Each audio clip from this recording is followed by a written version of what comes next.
Welcome, everybody, to another episode of the Mind Right Game Tie Show. My name is Michelle Morgan. I'm a transformational sports coach, and the purpose of Mind Right Game Tie is for current and former student athletes to share their story of adversity, never giving up, how they push through in reaching their goals and dreams to share and inspire with the world as well.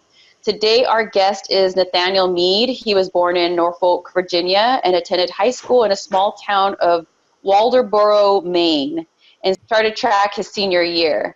Nathaniel started competing in triple jump his senior year of high school and throughout college while pursuing an electrical engineering degree. And through that, he discovered triple jump was a passion.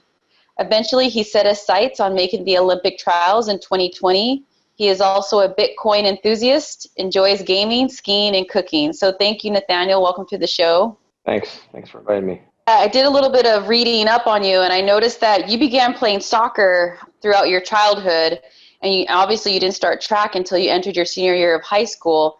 And then in your senior year of high school, you became the state of Maine triple jump champion in 2010. So that's correct.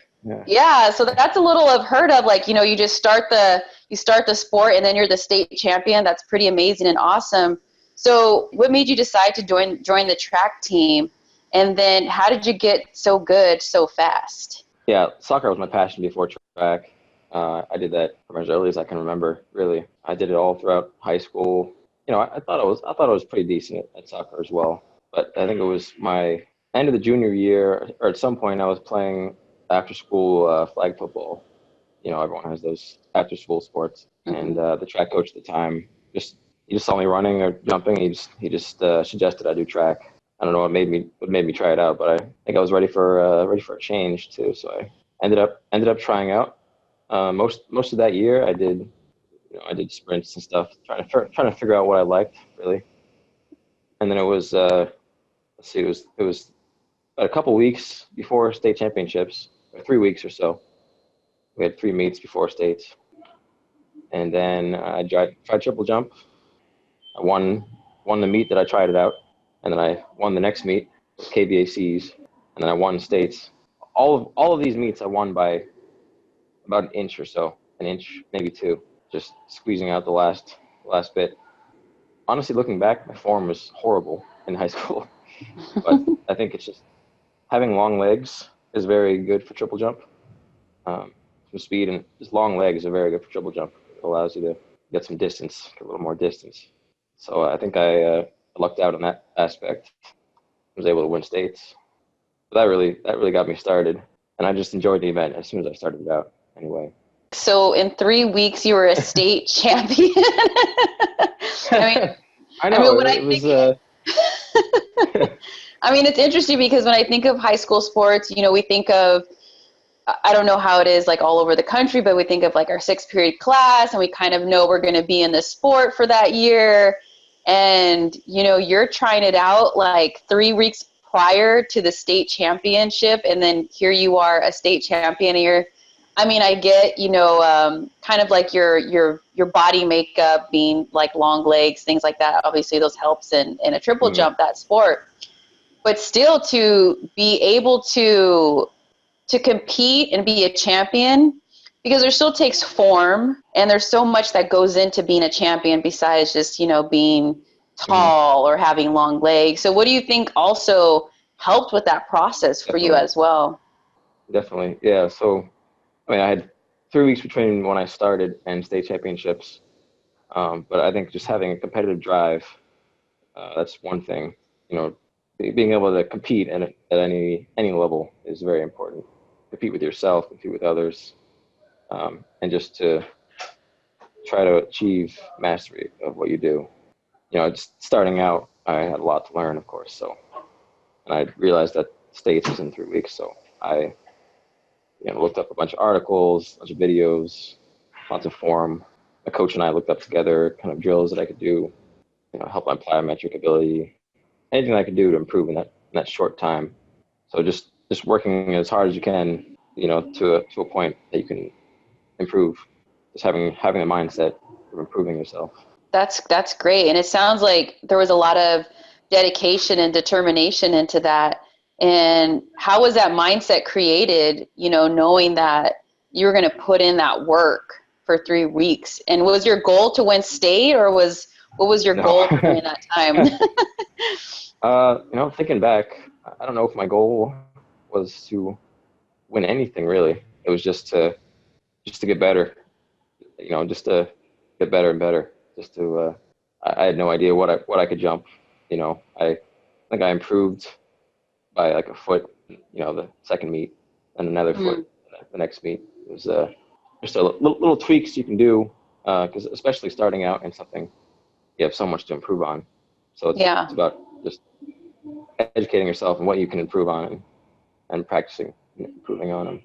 But that was definitely key to seeing how I could change my running form, make my feet faster on the ground, some plyometric drills, just anything I could do to improve in that short time. But I had no idea about states. When it came to the meets, I would just try as hard as I could, try to edge out the next person. Awesome. So after you graduated from high school, you walked on to the University of Maine track and field team. Being a state champion, for me, it's like, were you offered any scholarships because, of how great you did, and other college coaches seeing the greatness that you had? And, were you offered any scholarships coming out of high school? And what led you to make the choice to walk on at the University of Maine? Well, what led me to walk on, I applied to a few different colleges, one in Wentworth Institute of Technology in Boston area, and also University of Maine. I chose the University of Maine and walked on because of the track team. Winning states was definitely a huge boost. The euphoria from results of the hard work, but the short amount of time I put in, and I wanted to, see what more I could do. I didn't get a scholarship of any kind. I think, and I won states, but the mark was, for the region, it was okay, but it wasn't very competitive if you look at nationally. So that's realistic. But walking on was definitely spurred on by, just the start that I had in high school.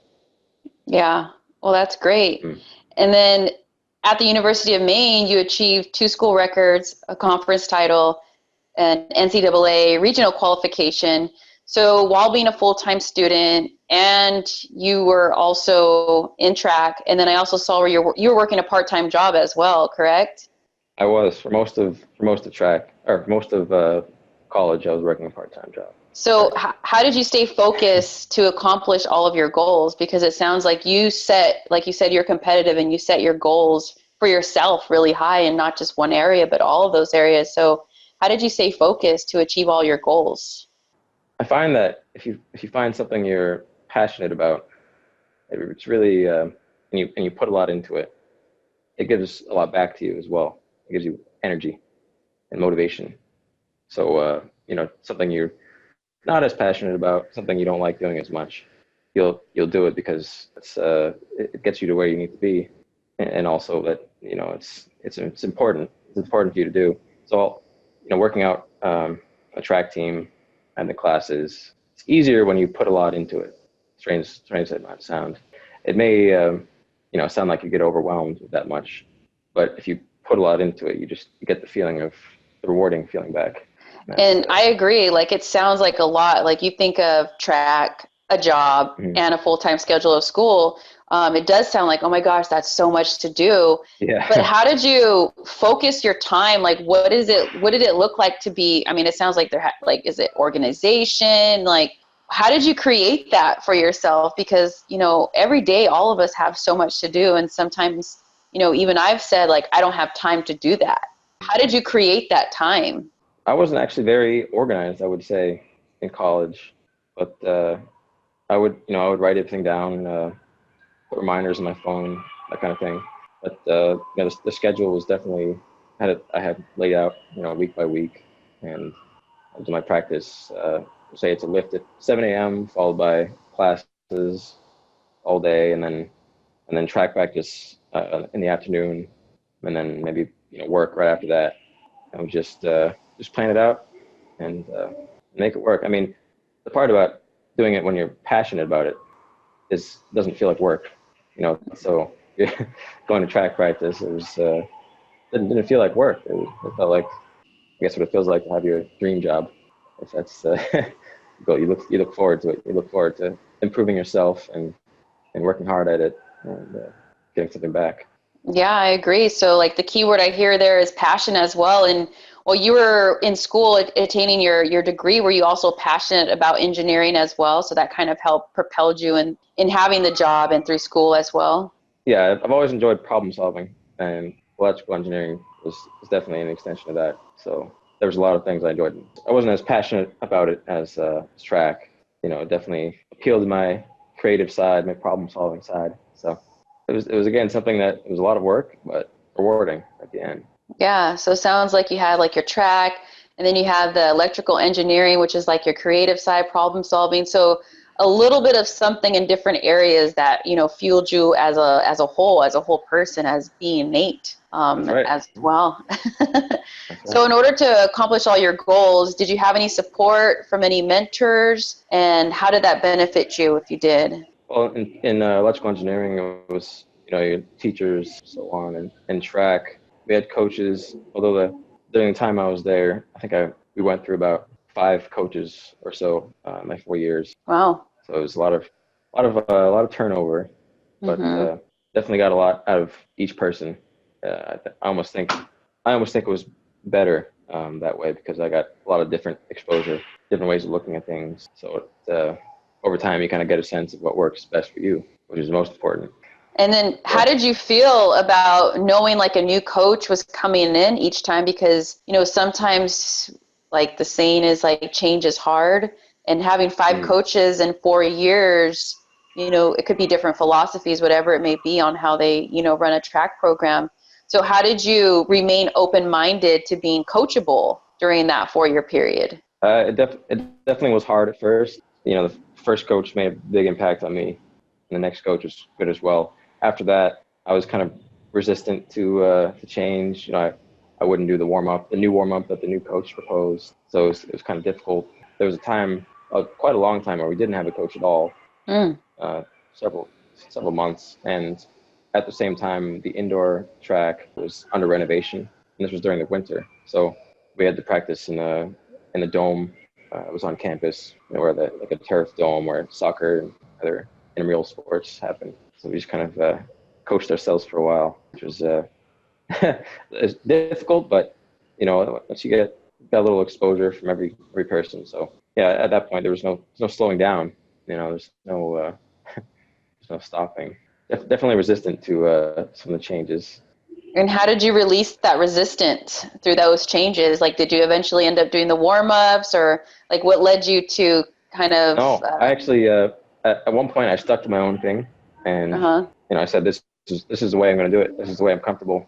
And I was still open to making changes, but at that point I had begun to question everything. I think it's important. I mean, it really it makes you question everything, so it's kind of harder to accept help at that point.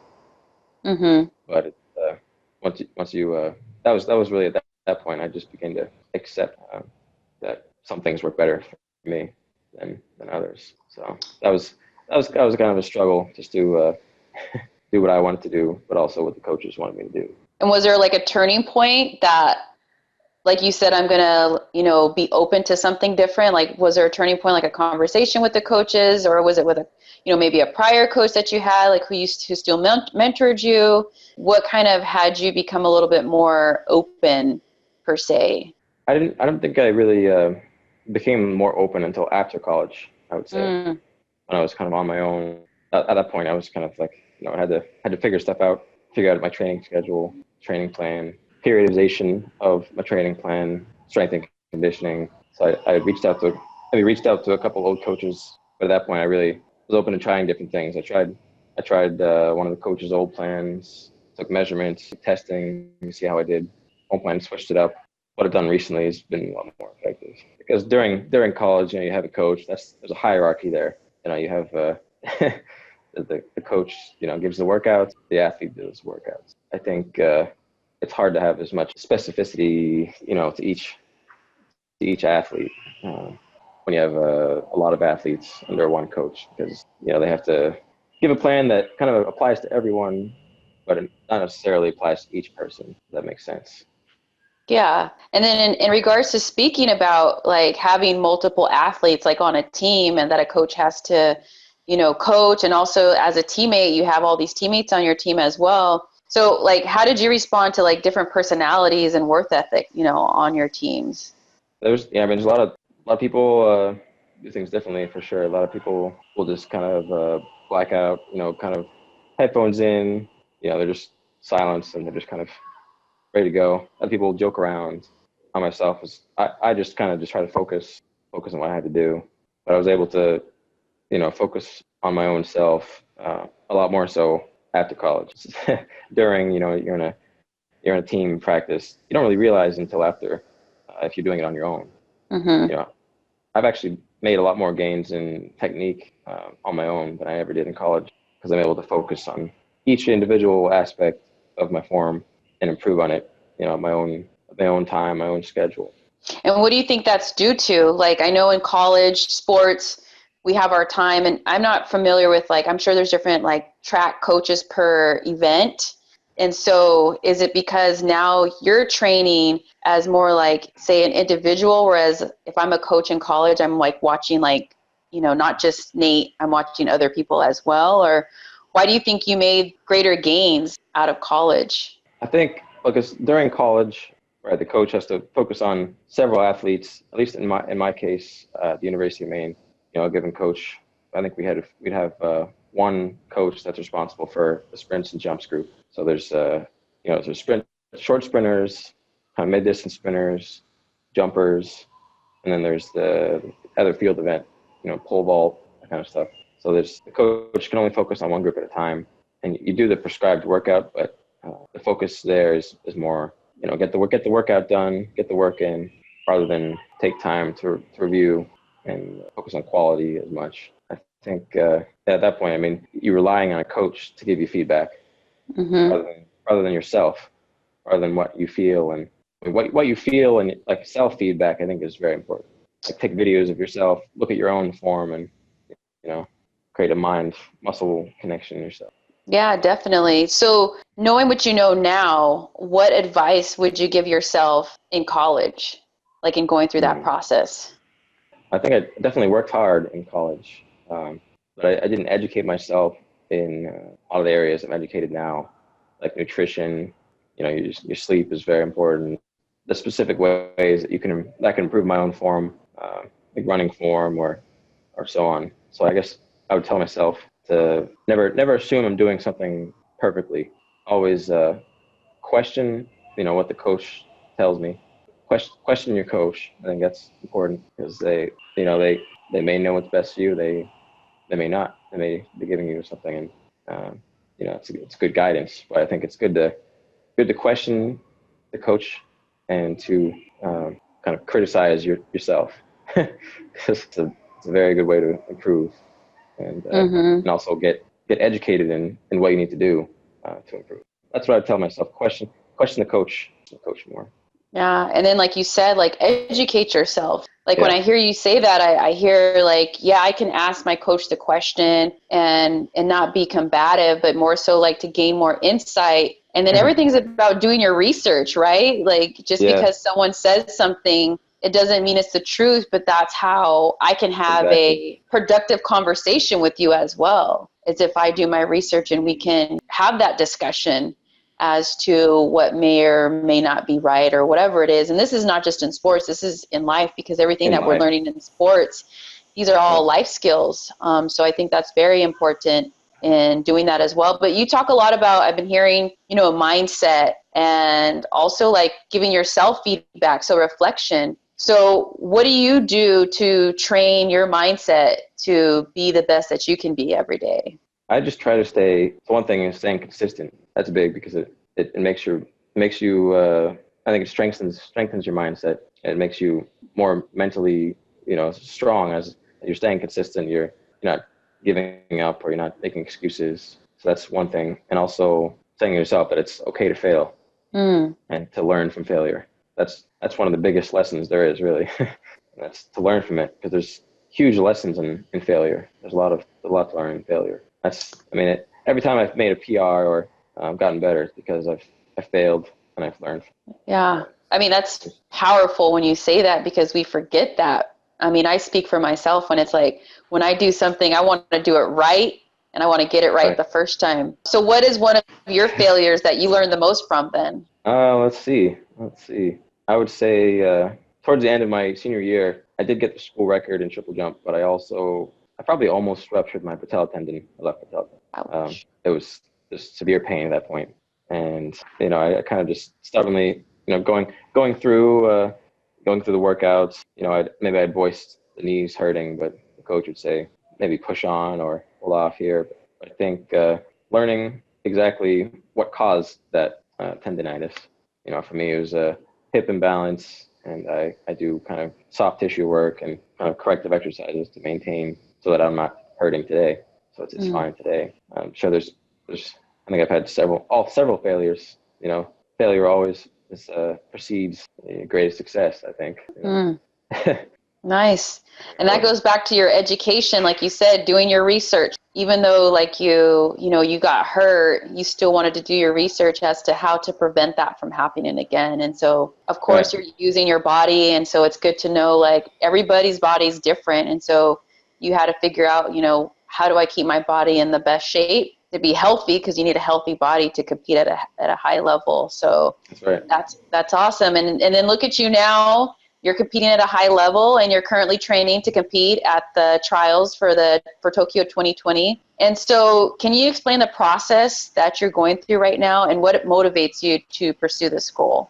The goal itself, it's daunting in my mind so that I can't, I have no choice but to. I couldn't pull out now if I even wanted to, because it's just the process over time where you're creating goals and working towards those goals and meeting those goals creates a process where you just you can't back out, can't give up. So that's one thing, and just setting smaller goals as well. So I have a couple years still until I have to qualify. From what I understand, you can only qualify the year of. So I have some ground to make. I just qualified for USA Indoor Championships, so that was one of my goals. Congrats. Yeah, thanks. In February, so I'll be jumping against Will Clay, who's I think he's about second in the world in triple jump. So that'll be great to compete in that environment. Yeah, how exciting! And so, so the process is you can't compete until 2020. So how does that work? Do you have to qualify through certain events throughout like these next 2 years? Is it an invitation, or do I sign up, or how does that work? So I've researched and kind of set a meet schedule for myself. I compete in indoor and outdoor meets every year. There's meets through USA Track and Field that I can compete in. So I compete in those. I have a meet next weekend. So I have meets all throughout. The goal is to get qualified for bigger and bigger meets. Like there's a USA Indoor and Outdoor Championships. Maybe go to some meets that are out of country as well. Just gradually getting up, competing at bigger meets. And that's my process. And through that process, you also have a full-time job, right? Right. So track is not your full-time job right now. So you're also, once again, going back into like what you learned when you were in college with, balancing everything. And, what do you see the changes from college when you had school, track, and then your part-time job to now having a full-time job and also training to attain your goal of, competing at the trials for 2020? I think it's actually more busy now, only because in college, it's very convenient to travel, the traveling time. You just walk from your dorm, you walk to the training facility. Part-time job is close by, usually. Now I think it's 30 minutes to work, 30 minutes to the track, and 30 minutes home. So I usually, like say in a day, I train, leave at 6:30 or so in the morning, work for the day, do my training session, say it's tomorrow, Tuesday, about 3 hours. So end up getting back around 7:30 or so, 6:30, 7:30. So it's just a different ball game, but kind of same focus, just trying to little more travel, But you got this. Yeah. Sounds like you're in it. So you're all in. So it's difficult for sure, but it's the goal is that important. You especially the thought of when you set a big goal for yourself, and you believe that you can achieve that goal, it's really motivating. Endless motivation, just the thought of achieving that goal, thought of what it's going to do. Yeah. And so what are your keys to success, to achieving your goals? Keys are educating myself, learning, keep learning, because eventually you become more knowledgeable than the person you used to look up to, and you can apply those concepts. So keys, I'd say, are nutrition is huge. Protein is, a lot of people don't have enough protein, I think. So that's big. Sleep is also huge, and also just making time. Never pushing it out of the number one, or maybe if you have a significant other, never pushing it out of priority. Always making time to train, and always making time. Say if I go on a trip, plan ahead. I bring all my pre-workout or protein powders, and bring my training tools. Plan on my workouts on a trip. Yeah, never missing a workout. Really, that's Is like you never leave home without it, basically. a big duffel bag, full of stuff. And then how many hours do you sleep a night? Because I know sleep has been something that you've said several times. So what is the key for sleep for you? I try to get enough sleep. It's not always easy. Yeah. I usually try to get about at least 7 hours a night. Ideally, you get over 8. 7.5 is pretty good for me, I've found over time. Like I did a test where I would just try to fall asleep naturally and wake up with no alarm. See like what your natural sleep limit is, or how your body naturally sleeps, what it needs, and stuff. There you go, giving yourself your own feedback, doing your own research. That's right. That's huge. That's huge. Yeah.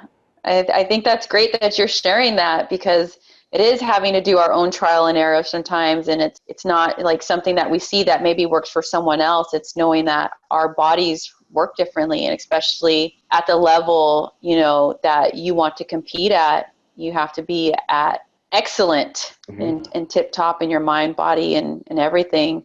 So are there any social media sites that you want to share with us that we can stay connected with you as you pursue your goal to trials, Sure. Tokyo 2020?